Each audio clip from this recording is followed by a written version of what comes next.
Assalamualaikum warahmatullahi wabarakatuh. Halo Sobat Budaya, selamat datang kembali di Rapot Mandora Podcast, tempat kita ngobrol santai tapi mendalam soal masyarakat dan kehidupan. Saya Rara dan hari ini kita akan membahas soal sebuah metode keren untuk memahami dunia, etnografi. Pernah nggak sih kamu memperhatikan kebiasaan unik di warung kopi langganan? Atau aturan tak tertulis saat antri di transportasi umum? Nah, etnografi itu seperti kacamata yang membuat kita melihat dan merekam hal-hal kecil itu sebagai sebuah budaya. Hari ini kita akan kupas tuntas etnografi itu apa, kenapa harus kita pelajari, dan bagaimana sih kita sebagai pengamat andal di lingkungan kita. Nggak usah tunggu lama lagi, yuk kita mengenal bersama tentang etnografi. Oke, Sobat Budaya, kita udah bahas kenapa etnografi itu penting, yaitu sebagai jembatan empati untuk memahami makna di balik perilaku.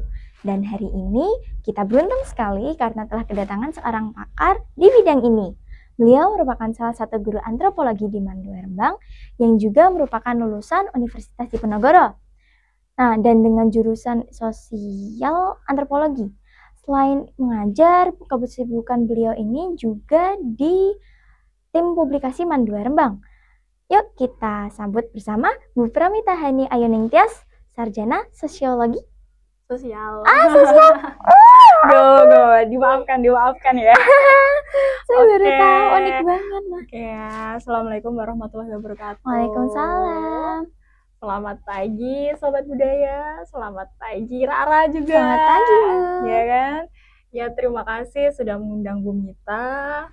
Kemudian senang sekali ya bisa ngobrol-ngobrol, berbagi cerita tentang etnografi itu sendiri. Dari mulai apa itu etnografi, kemudian apa saja yang dipelajari di etnografi itu nanti kita kupas tuntas bersama ya. Oke. Sebelum itu nih Bu, ini etnografi itu masuk di materi kelas berapa sih? Saya kok kayak asing banget gitu. Saya kan masih kelas 10 nih Bu, kaget saya dengar etnografi, kacamata, maksudnya gimana tuh? Iya, jadi etnografi ini salah satu materi di mata pelajaran antropologi. Nah, mapel antropologi ini ada di kelas 11 IPS dan di kelas 12 IPS. Oh, pantas Iya, saya kok asing. Saya iya, kan masih sosiologi. Diajar Bu Mita nih, Iya. saya sosiologi teman-teman. Iya, jadi Bu Mita itu ngajarnya sosiologi, antropologi, ya kan? Kebetulan Bu Mita ngajarnya di Rara sosiologi ya, Iya, bukan di antropologi. Jadi etnografi ini masih asing banget ya. Oke, iya kita saling Iya. belajar bersama-sama ya. Iya. Jadi untuk permulaan nih, pertanyaan bagus banget. Apa itu etnografi ya kan? Karena etnografi masih kerasa asing, mungkin bukan Mbak Rara aja yang ngerasa asing, pasti yang lain juga ngerasa asing. Apa itu etnografi gitu kan? Padahal etnografi sendiri itu sudah ada di sekitar masyarakat, sudah ada di sekitar kita. Iya, udah deket nih dengan kita. Nah, kalau harus Bu Mita rangkum apa itu etnografi? Etnografi sendiri itu adalah seni mendeskripsikan suatu kebudayaan yang ada di dalam masyarakat gitu. Untuk menemukan apa sih? Untuk menemukan makna dari aktivitas apa saja yang ada di masyarakat tersebut gitu. Jadi etnografi itu bukan sekedar mengamati, kemudian melakukan observasi, tapi etnografi itu turun langsung, terjun langsung, ikut berpartisipasi dalam masyarakat. Nah, seperti yang pernah Bu Mita katakan ketika Bu Mita ngajar di kelas-kelas 11 kan 12, bahwasanya kalau mengamati langsung, melakukan observasi langsung, itu hanya kita lihat permukaannya saja. Ibarat kita melihat laut, itu hanya memotret permukaannya saja. Iya, tapi lain halnya dengan etnografi. Kalau etnografi itu kita menyelam lebih dalam, yang menuntut kita lebih tahu laut itu isinya apa saja. Iya, jadi mengamati biasa itu hanya bisa pakai indera visual kita, mata kita, ya kan? Tapi etnografi menuntut seluruh elemen dari diri kita, mulai pikiran, mulai perasaan, dan waktu kita untuk terlibat, untuk terjun langsung ke masyarakat. Jadi pemaknaannya lebih dalam karena ia mengubah peran kita yang awalnya menjadi penonton, yang awalnya hanya melihat tradisi-tradisi saja, kemudian mengkonsumsi, tapi kita menjadi pemain di dalamnya. Oh gitu. Iya, jadi kalau misalnya nih, Bu Mita pakai batik nih hari ini. Kalau orang lain itu pakai batik, membeli batik, kita terjun langsung dalam membuat batik. Kita tahu maknanya, filosofinya apa dari motif-motif batik tersebut. Gitu. Iya, gitu. Unik banget ya. Iya. Etnografi, kita menyelam langsung ke dasar laut dan mencari alasan terdalamnya. Banyak sekali yang dibahas di etnografi. Menyelam ya. Terus saya pernah dengar tentang perspektif emik. Itu maksudnya gimana ya, Bu? Iya. Jadi kalau yang dipelajari dalam antropologi, dalam etnografi itu ada perspektif emik dan perspektif etik. Nah, pasti ini asing lagi ini. Tambah asing lagi nih, Bu. Tambah asing lagi ya. Emik etik itu ya.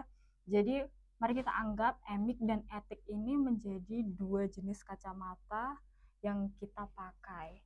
Nah, jadi ini merupakan tantangan besar bagi seorang etnografi, seorang etnografer untuk menjelaskan bahwasanya emik itu adalah kacamata lokal dan kontekstual.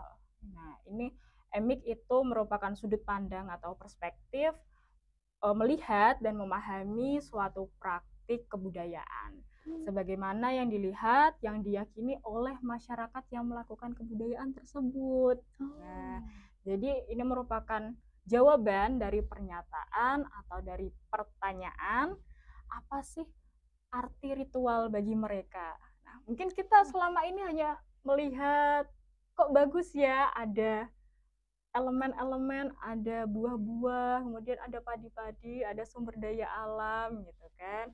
Nah, itu apa sih maknanya, untuk apa? Nah, gitu.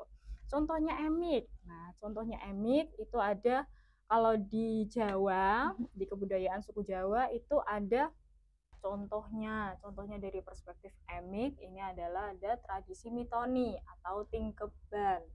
Nah, tradisi itu fungsinya untuk apa? Untuk memohon keselamatan bagi ibu dan si janin. Ya, karena biasanya tradisi mitoni ini untuk ibu hamil. Iya, untuk ibu hamil yang sudah menginjak 7 bulan. Dan mitoni 7, ya kan? Nah, karena janin ini dianggap sudah menjadi manusia utuh. Kalau sudah 7 bulan kan sudah ada rohnya, sudah terbentuk gitu kan. Nah, kemudian pitu itu artinya 7, melambangkan kesempurnaan. Nah, melibatkan juga ada rangkaian kegiatannya, ada siraman, kemudian siramannya dengan air kembang 7 rupa, kan, sebagai simbol penyucian sebelum persalinan. Karena kan sudah mendekati hari hanya ya, mendekati hari kelahiran dedek bayinya. Gitu. Berarti ibarat kayak mendoakan semoga persalinannya lancar gitu ya? Betul, persalinannya lancar, ibu dan anak sehat, selamat. Gitu ya. Oke, tadi udah ada tentang perspektif emik. Kalau perspektif etik itu kayak gimana? Nah, kalau perspektif etik tadi kan ada dua ya. Iya, ada perspektif emik dan etik. Oke, singkatnya, kalau etik itu mampu menjelaskan apa yang terjadi secara universal, secara general, secara umum. Yang berarti bahwa perspektif etik itu hanya melibatkan perilaku manusia dan praktik budaya sebagai fenomena yang dapat dianalisis melalui konsep, melalui teori, kemudian kerangka berpikir ilmiah yang berlaku secara umum. Kayak misalnya menurut para tokoh, menurut para ilmuwan. Jadi bukan menurut masyarakat yang melakukan kebudayaan itu sendiri. Gitu. Iya. Jadi kebudayaan itu bisa dianalisis melalui teori-teori yang telah digagas oleh tokoh-tokoh, oleh ilmuwan, oleh filsuf, mungkin seorang ahli antropologi, kan namanya antropolog ya kan. Nah, itu kalau bedanya etik dan emik seperti itu. Kalau emik itu berdasarkan masyarakat yang melakukan kebudayaan itu sendiri. Jadi kalau misalnya nih, kamu pengen tahu kebudayaannya masyarakat Desa Sarang, ya kan? Kalau kamu pengen tahu kebudayaannya masyarakat Desa Sarang, berarti yang harus kamu wawancarai pasti masyarakat Desa Sarang kan? Nggak mungkin kamu melakukan wawancara dengan masyarakat yang bukan Desa Sarang. Gitu. Itu mix seperti itu. Jadi kamu berusaha memahami apa yang mereka lakukan. Gitu. Menarik banget ya. Iya. Saya kok jadi pengen terjun langsung gitu ya, Bu. Oh ya, Bu. Tadi kan bahas tentang tokoh nih. Emang ada nggak sih tokoh antropolog yang menjelaskan tentang etnografi? Oh, ada banget. Tokoh antropolog itu pasti banyak sekali ya. Tapi salah satunya yang membahas tentang etnografi itu ada satu. Namanya Bronislaw Malinowski. Agak susah ini ya. Oh iya. Bronislaw Malinowski. Panggilannya Malinowski. Si Malinowski ini merupakan tokoh antropolog yang berasal dari Polandia, yang kemudian beliau melanjutkan pendidikannya dan berkarir di Inggris. Oh, di Inggris. Iya, kebetulan di Inggris ada British Anthropology. Nah, beliau melalui karyanya ada Argonauts of Western Pacific. Nah, di tahun 1992 itu beliau menyebutkan beberapa pilar standar metode etnografi ketika ingin melakukan penelitian yang mendalam. Yang pertama itu adalah kerja lapangan dengan jangka waktu yang sangat panjang. Nah, ini menurut Malinowski, ketika kamu melakukan penelitian, ketika kamu mendapatkan hasil yang maksimal, itu harus terjun langsung di masyarakat selama 1 tahun penuh. Oh, lama ya? Iya, itu minimal ya, itu minimal 1 tahun penuh. Ya. Bahkan Malinowski sendiri malahan sebenarnya sudah melakukan penelitian selama 10 tahun penuh di Kepulauan Trobriand. Kepulauan Trobriand itu di Papua Nugini. Betul sekali. Iya. Udah kayak masyarakatnya. Iya, betul. Nah, itu yang pertama ya. Kerja lapangannya tuh ya, sangat panjang sekali. Nggak cuma 1 hari 2 hari yang hanya sekedar mengamati, tapi juga terjun langsung di dalamnya, ikut kegiatan di sana dari pagi ketemu pagi lagi, bareng sama mereka, tidur bareng sama mereka, ya kan? Kemudian yang kedua, terus selain tadi karena kerja lapangannya dalam jangka waktu yang panjang, ketika melakukan penelitian juga harus menguasai bahasa lokal yang ada di sana. Iya. Untuk apa sih? Untuk mendekatkan diri. Untuk melakukan komunikasi lebih ringan, lebih santai dengan masyarakat yang ada di sana, masyarakat yang kita teliti, gitu kan? Kalau kamu pengen melakukan penelitian di Padang, Sumatera Barat, nah itu paling tidak kamu harus paham sedikit demi sedikit kata-kata dalam bahasa Minang. Iya, misalnya seperti itu. Kemudian itu fungsinya untuk apa sih menguasai bahasa lokal ini? Untuk mengumpulkan data-datanya.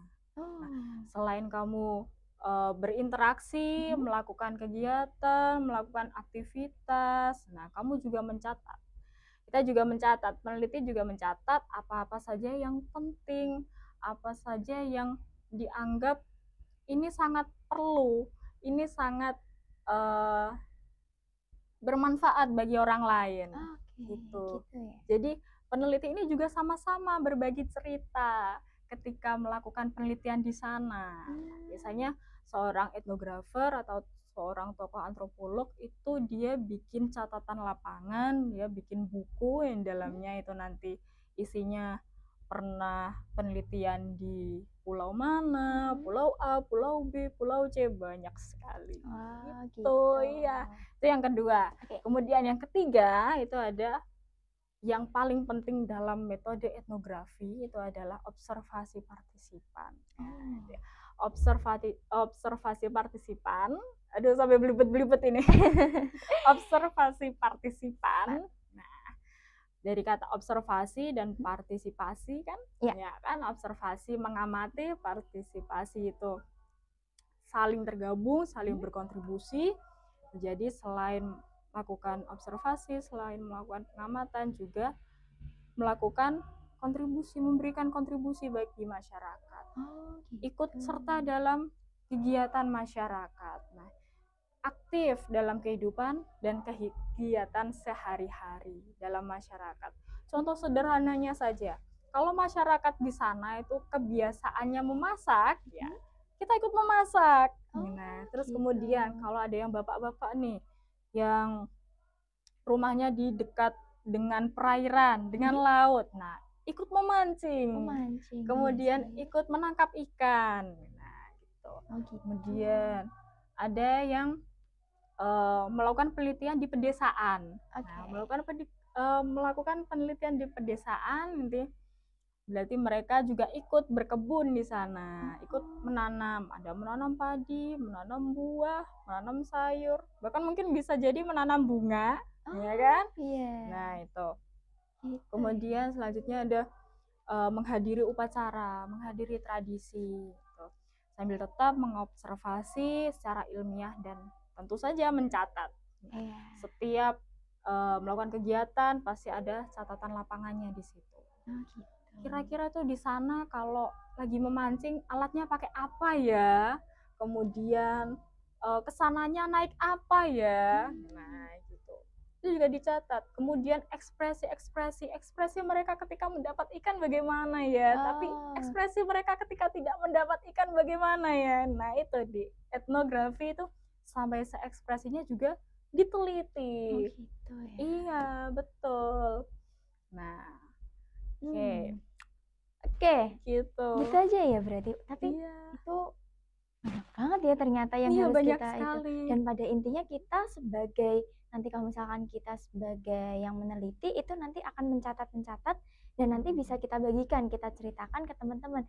Ini tuh gimana sih? Terus kita ngapain aja bersama dengan masyarakat.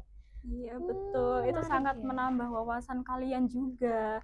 Yang awalnya kalian nggak tahu, kemudian setelah kalian melakukan penelitian, kalian jadi lebih tahu. Kalian jadi lebih memahami masyarakat. Oh, ternyata ada ritual seperti ini, ya kita hargai, kita toleransi, kita hormati apa yang mereka lakukan. Iya sih. Tidak hanya menghakimi, tapi berusaha memahami. Ya, betul. Banyak sih budaya-budaya di Indonesia yang banyak sekali. Kadang ada yang bilang ini tuh kayak gimana, tapi yang di sebelah sini kayak gimana, gitu kan juga berbeda ya pandangan mereka. Betul. Opini itu pasti banyak sekali perbedaan, pasti. Mungkin bisa timbul konflik, tapi juga bisa justru yang tambah memperkuat persatuan kita. Gitu ya. Nah, Sobat Budaya, kita nih udah sampai di penghujung episode yang sangat-sangat mencerahkan. Makasih banyak kepada Bu Mita udah ngasih kita wawasan yang mendalam banget tentang etnografi. Kita juga bisa banyak belajar nih tadi tentang etnografi ya. Oke, sama-sama Rara, sama-sama Sobat Budaya. Oke, sebuah kehormatan juga bisa berbagi tentang kacamata etnografi melalui podcast. Kemudian semoga juga mapel antropologi yang dikemas dalam podcast ini juga bermanfaat bagi kalian, bagi Sobat Budaya, bagi Rara juga mungkin, ya kan? Bisa tertarik untuk melakukan penelitian di daerah mana, ya kan? Gitu. Ya, buat belajar ya guys ya. Oke, jadi kesimpulannya ini udah jelas ya. Etnografi adalah seni dan ilmu yang berjuang untuk menggabungkan dua dunia, yaitu etik kerangka analisis universal kita, sedangkan emik itu kunci pemahaman dari dalam komunitas yang kita teliti ya. Betul. Oke. Nah, terima kasih sudah mendengarkan podcast kami. Jangan lupa ikuti media sosial dan jangan subscribe itu ya. Jangan lupa subscribe, komen, like juga. Sampai jumpa di episode selanjutnya. Wassalamualaikum warahmatullahi wabarakatuh. Dadah.